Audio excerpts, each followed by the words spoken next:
biyaya ng Panginoon. Ha? Alamin natin paano natin nakakamtan to at paano natin yayakapin yung biyaya ng Panginoon. Ha? Topic natin ngayon ay yung biyaya at pasasalamat. Ha? Yun na topic natin ngayon. Biyaya at pasasalamat. Paano ba tayo magpapasalamat sa biyayang ating nakakamtan na sa ating Panginoon na pagbibigay niya ng presensya sa atin? Sabi sa ating teksto, awit 100 verse 4, pumasok ka sa kanyang templo na ang puso'y nagdiriwang, umaawit, nagpupuri sa loob ng dakong baga. Amen, no? Kailangan pumasok daw tayo sa kanyang templo na may pusong nagdiriwang.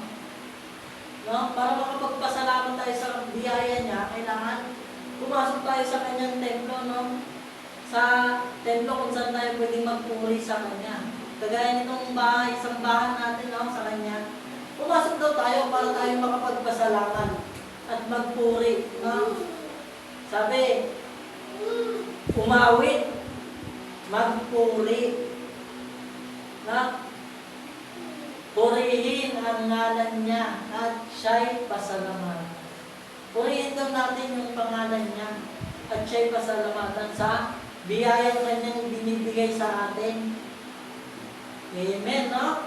Napakaganda ng ganun daw natin yakapin yung biyaya na nanggagaling sa Panginoon. Tayo na yung magpuri, umawit, at magpasalamat sa kanyang biyaya, sa pangalan niya.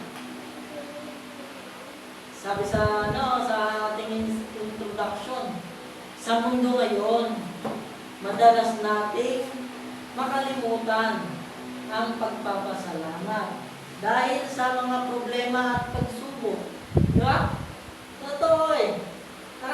Nakakalimutan natin magpasalamat kasi mas focus tayo dun sa problema at pagsubok na ating nararanasan. No? Sabi nga, yung problema at pagsubok, biyaya yan. Isa yung pagtuturo sa atin. Hindi ang Diyos ang niakda ng mga problema at pagsubok. Pero, ang Panginoon ang nag-aalaw na maranasan natin to upang maging pagtuturo sa ating buhay. No? Paano tayo mas titibay? Paano tayo mas lalakas? Sa bawat hamon ng problema, sa bawat hamon ng pagsubok na ating nararanasan. Paano tayo titibay kung hindi natin nararanasan ito? No? Inaalaw yan ng Panginoon. Sabi nga, subalit ang awit 100 verse 4 ay nagpapaalala. Pumasok kayo sa kanyang mga pintuan ng may pagpapasalamat, sa kanyang templo ng may pagpupuri. Magpasalamat kayo sa kanya at purihin ang kanyang pangalan. Na sabi, no, pumasok daw tayo sa kanyang templo na may pagpapasalamat, may pagpupuri. Purihin daw natin yung kanyang pangalan. Doon daw sa biyaya, kailangan daw purihin. Purihin yung pangalan niya, yung kabutihan niya. Kasi nga, hindi lang sa pagsubok, hindi lang sa mabubuting nangyayari sa ating buhay, doon lang tayo magpapasalamat. Hindi lang yun yung kanyang biyaya. May biyaya rin siya sa pamamagitan ng pagsubok, yung pagtuturo. Amen, ha? Tayo po ba'y naniniwala sa gano'n na may pangalawang mukha pala ang biyaya? Hindi lang ito puro kaligtasan lang, puro kasiyahan lang ang ating makakamtan. Makakamtan rin natin yung pagtuturo, paggabay sa atin, ha?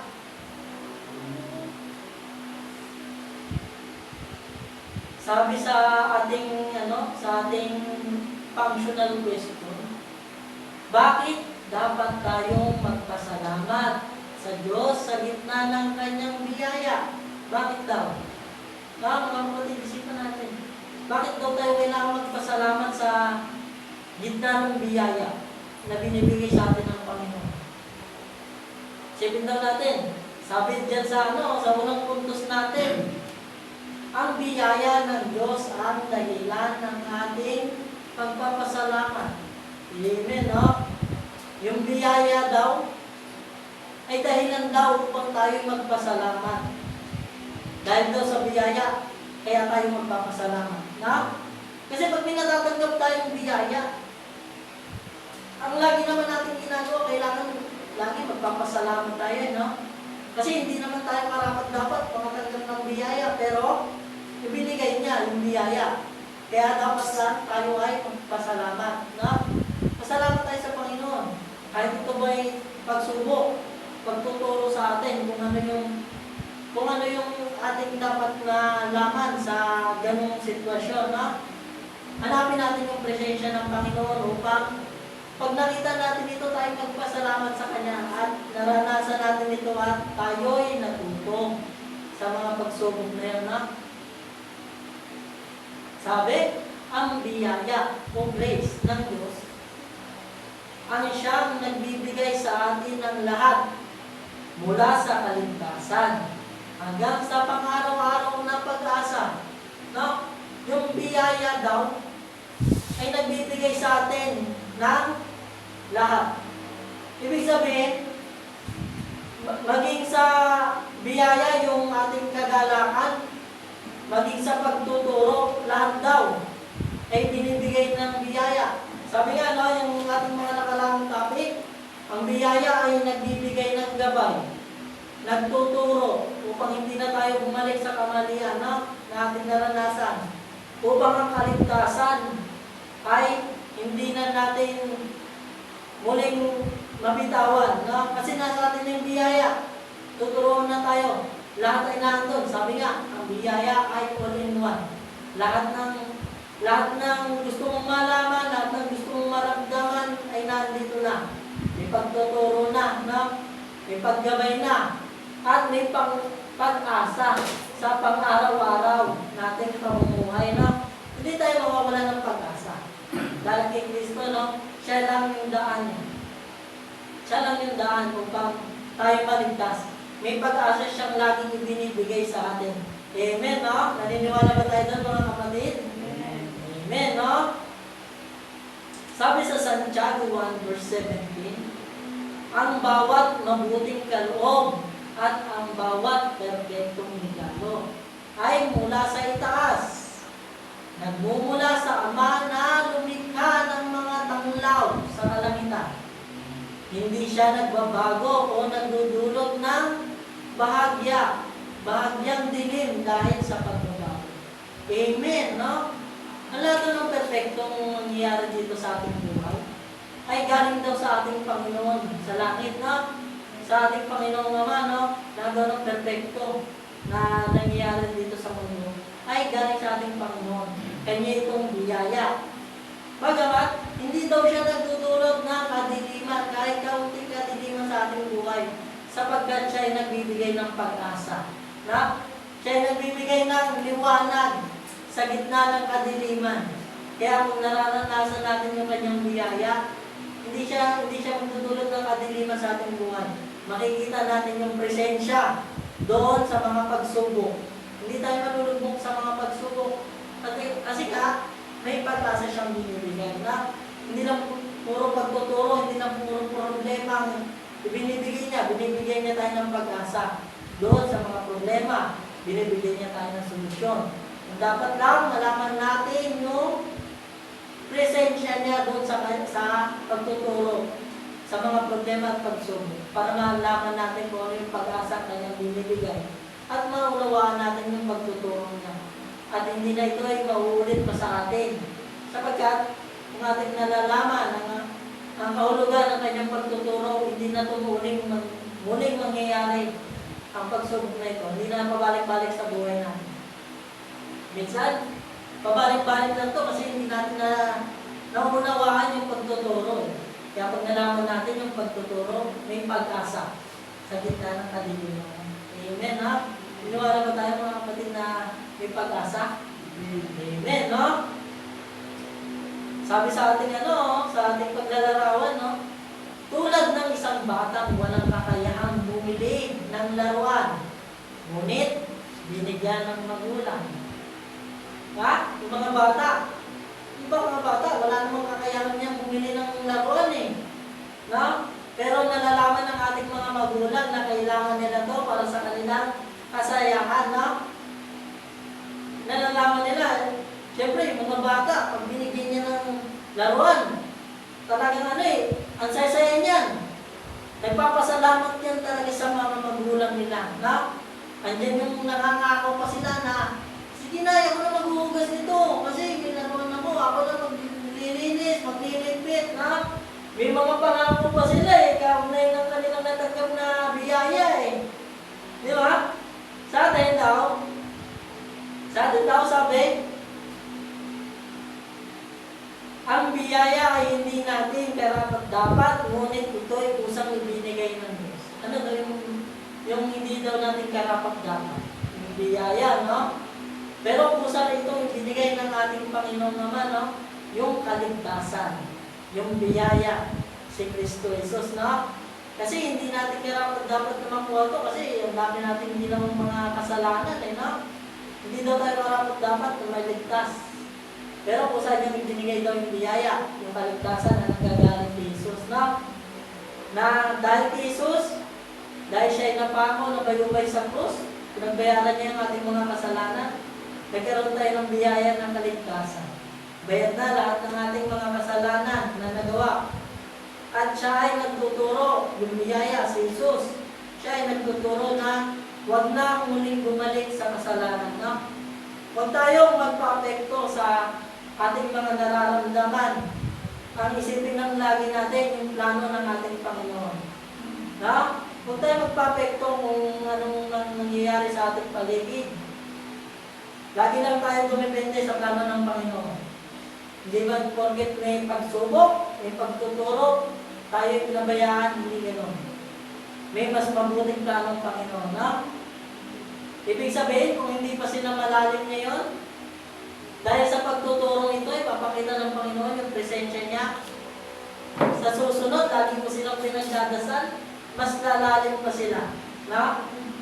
Ngayon, pinakita sa atin na hindi pa sila malalim sa pananampalataya kasi konting shape lang. Bumibitaw sila. Pero yung pagsubok, magtuturo sa kanila kung paano sila mas kumapit sa Panginoon. Pagdasal lang natin na kumapit sila at ituro ng Panginoon ang kanyang presensya sa lahat ng pagsubok na mararanasan. At mas lalo pa silang kakapit sa Panginoon. No? Sabi sa i-apply daw natin. I-apply natin kung paano natin i-apply yung pagpapasalamat. Kasi yung pagpapasalamat daw ay dahilan sa biyaya. Para daw natin i-apply yun. Una, alamin natin, kilalanin ang biyayang natatanggap araw-araw at ipagpasalamat. Nakikilala ba natin, mga kapatid, kung ano yung biyayang ating natatanggap araw-araw? Alamin daw natin Paano natin naalamin, paano natin kikilalanin ng biyaya? Ito ba'y, ang biyaya lang ba ay nagpapasaya sa atin? Nagbibigay ng successful sa atin? Yung pinagdasal natin, ito ba yung biyaya na binigyan ng Panginoon ng katuparan? Iba't iba daw klase ang biyaya.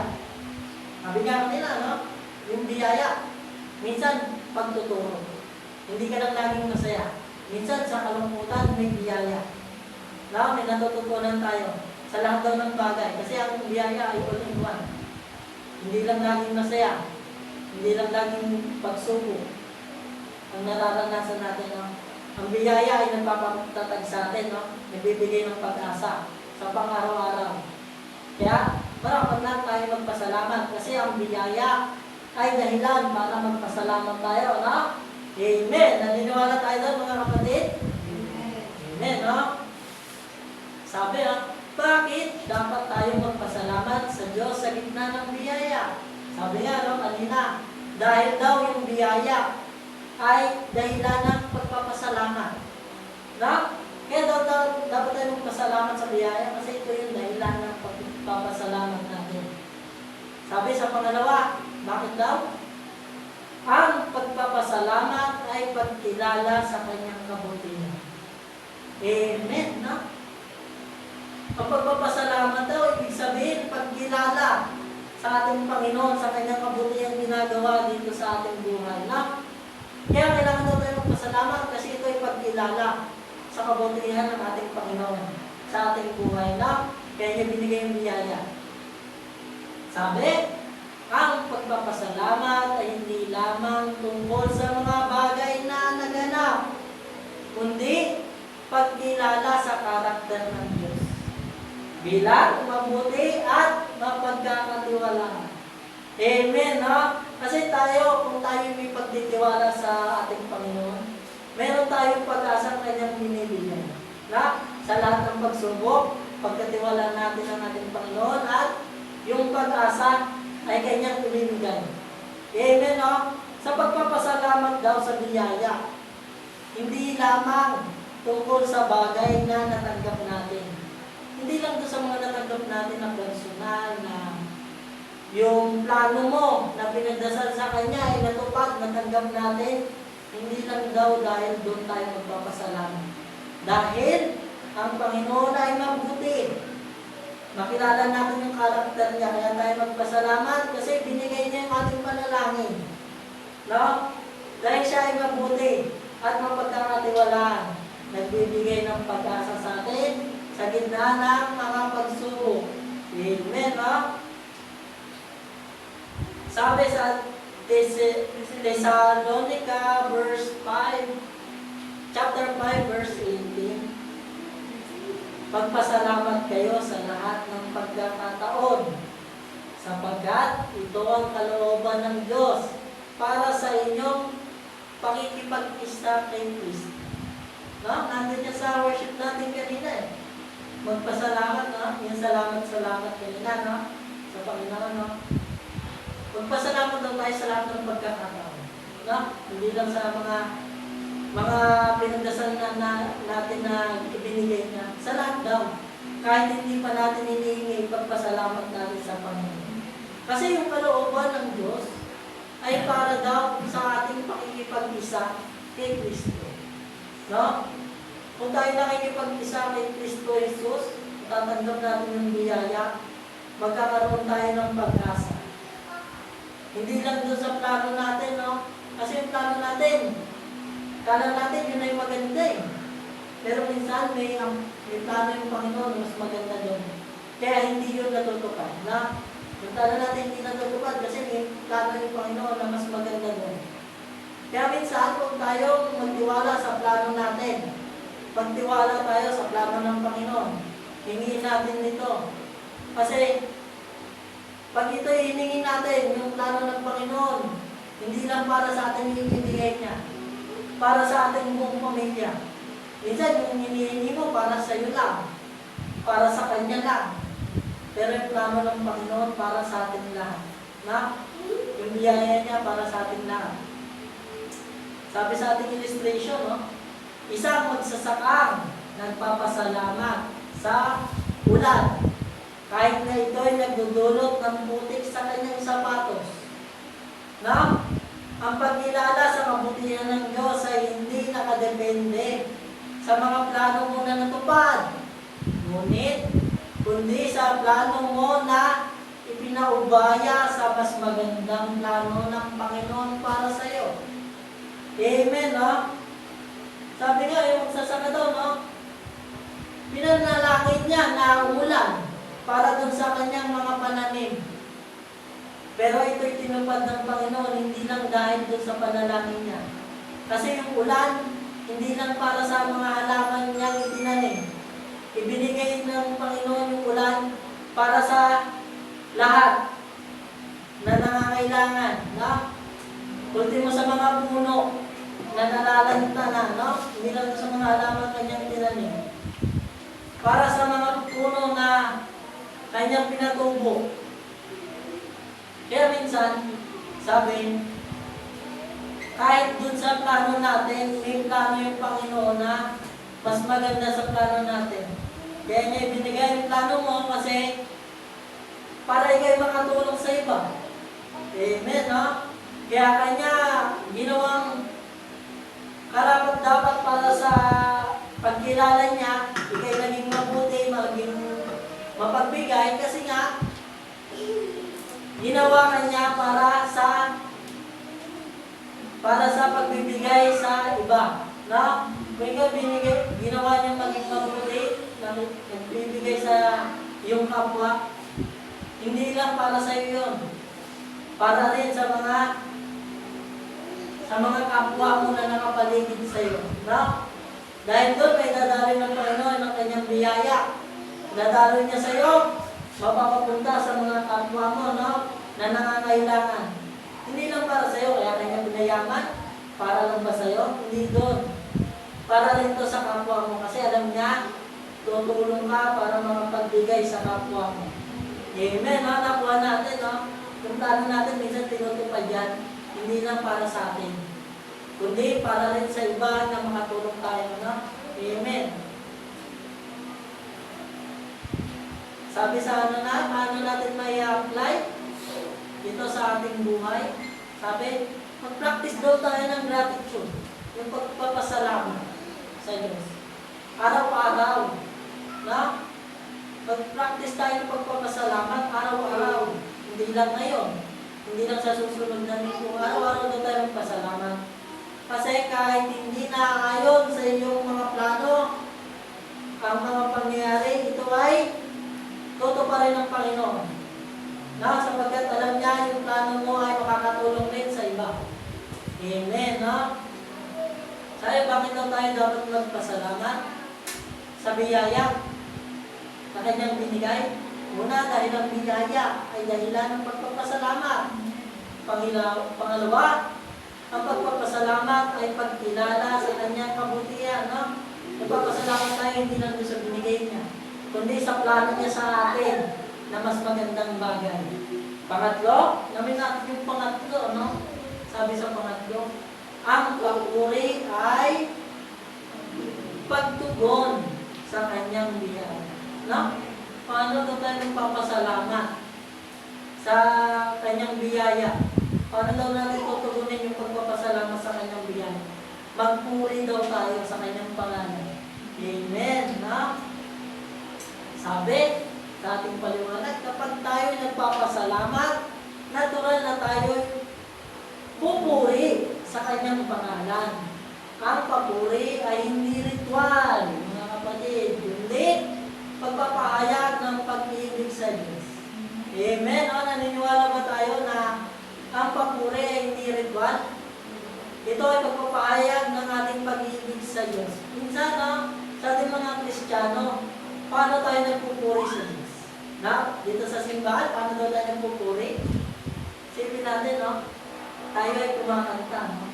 Ng papuri, ng awit, para papurihan yung kanyang pangalan. No? Magpuri daw tayo sa kanyang pangalan sa pamamagitan ng awit, ng papuri. Praise song. Amen, no? Sabi sa awit 95 verse 2, tayo'y pumaroon sa kanyang harapan na may pagpapasalamat. Tayo'y umawit ng masayang mga awitin sa kanya. Amen. Ibig sabihin, magpapuri daw talaga pag-awit. Umawit tayo ng masasayang papuri sa kanyang pangalan. Na? Para tayo makapagpasalamat, ang tugon ay papuri. Purihan natin ang kanyang pangalan. Na? Para tayo magpasalamat sa kanyang biyaya. Sabi sa ating sa ating illustration, tulad ng isang mga awit na nagdededication ng kanyang kanta sa kanyang minamahal. No? Tulad ng isang mga awit na nagdedikasyon ng kanyang kanta sa kanyang minamahal, tayo dapat mag-apply ng papuri bilang pagtugon sa kanyang biyaya. Amen, no? Kailangan daw talaga tayo kumanta ng papuri sa ating Panginoon para tayo tayo makapagpasalamat, magpuri sa kanyang pangalan. No? Minsan, no, pag may mga mahal tayo sa buhay, tayo talaga yung umiibig, no? Yung mga kabataan natin. Yung kabataan natin, talagang, ang ginagawa natin, ano eh, inaharaan na? Inaharaan na natin yung dati, no? Yung mga panahon ng ating mga ninuno, inaharaan natin upang ipakita ang ating pagpapasalamat sa kanyang pagmamahal sa atin, no? Inaharaan natin para maipahayag natin yung ating pagmamahal sa kanya, no? Sabi yung Panginoon, no? Aranahin din natin, no? Kantaan din natin ang papuri sa kanyang pangalan para tayo magpasalamat sa kanyang biyaya. Amen, no? Sabi sa petition natin, paano natin gagawin yun? Gumamit ng awit, dasal o simpleng pagpapahayag para purihin ng Diyos sa kanyang kabutihan. No? Awitan niya daw natin, no? Kaya dito sa simbahan, tayo, no? Sa ating church, tayo umaawit talaga ng papuri para pasalamatan yung biyaya kanyang binibigyan. No? Tayo nagdadasal. Kahit simple pagpapahayag, ginagawa natin para papurihan ng Diyos sa kanyang kabutihan. No? Yung ating ginagawa sa harap, yung testimony, simpleng pagpapahayag ng biyaya niya na ginagawa sa atin. No? Yun ay pagpupuri na daw sa ating Panginoon. Kaya lagi natin gawin ito. No? Papurihan natin yung kanyang biyayang binibigay, yung kanyang kabutihan. Sabi, pasadahan rin natin, no? Bakit daw tayo magpapasalamat sa Diyos sa gitna ng kanyang biyaya? No? Bakit daw? Sabi, ang biyaya ng Diyos ay dahilan ng ating pagpapasalamat. Yung biyaya ay dahilan. No? Para tayo magpasalamat. Dahil ang Diyos para tayo magpasalamat. Pangalawa, ang pagpapasalamat ay pagkilala sa kanyang kabutihan. No? Nagpapasalamat tayo sa biyaya. Kasi ito ay pagkilala sa kanyang kabutihan, no? Na kaya nibigay biyaya. Kahit hindi tayo karapat-dapat, ay dahil sa kanyang habag, no? Sa kanyang kabutihan sa atin. Kasi ang ating Panginoon ay pag-ibig, no? Siya yung umiibig sa ating mga nilikha niya, no? Kaya hindi na tayo karapat-dapat, binigay niya si Kristo, no? Amen. Sabi sa pangatlo, ang papuri ay pagtugon sa kanyang biyaya. Na magpasalamat tayo sa pamamagitan ng papuri, pag-awit, pagbigay ng tugon, no? Sa kanya, no? Hindi lang dahil sa mga bagay na tinugon niya sa ating mga problema, no? Kundi sa bagay na kanyang kabutihan, kaya niya binigay. Yung biyaya, yung kaligtasan. Pasalamatan natin ito araw-araw. Huwag tayong magsawang magpasalamat sa biyaya ng kaligtasan na kanyang binigay dahil sa kanyang kabutihan. Amen, no? Naniniwala tayo doon mga kapatid, no? Pasalamat tayo araw-araw. Huwag tayo magsawa. Kasi ang Panginoon, hindi nagsasawa para tayo ay patawarin sa ating mga kasalanan, no? Sabi sa ating conclusion, ang biyaya ng Diyos ay hindi dapat maging dahilan ng pagiging kampante, kundi ng mas malalim na pagpapasalamat sa pagsamba. Huwag na tayo makampante na naranasan na natin yung biyaya. No? Gawin daw natin itong dahilan kung paano mas lumalim ang ating pagpapasalamat sa Kanya, no? Ang ating pagkilala sa Kanya. Huwag na tayo makapante sa Kanya. Na ibinigay niya na yung biyaya. Kasi ito'y nawawala. Nawawala ito kung ikay makakampante.